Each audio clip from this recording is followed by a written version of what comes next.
तो मैंने इसलिए फैसलाबाद के लोगों और मेरे पाकिस्तानी कौम जो देख रही है, मैंने इसलिए एक वीडियो रिकॉर्ड किया।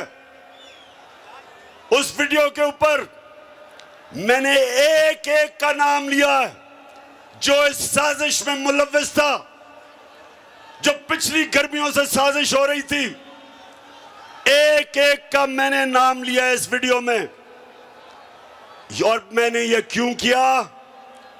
क्योंकि मुझे पता है पाकिस्तान की तारीख, कभी भी इस मुल्क में ताकतवर मुजरिम को नहीं पकड़ा जाता। लियाकत अली खान के पीछे, कत्ल के पीछे कौन था? कभी नहीं कोई पकड़ा गया। जुल्फिकार अली भुट्टो का जो जुडिशियल मर्डर हुआ, किसी को सजा नहीं मिली। जियाउल हक का जहाज जो गिराया गया, किसी को नहीं पता चला।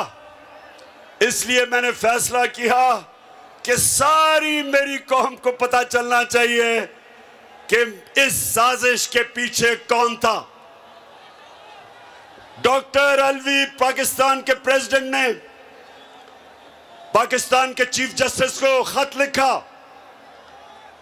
उसने वो मुरासला बताया जिधर अमरीकी डोनाल्ड लू ने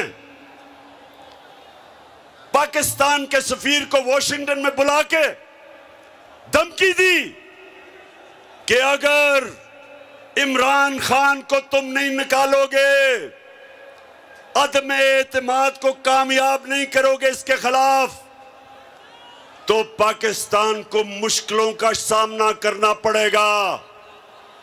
धमकी दी उसने। सोचें, 22 करोड़ का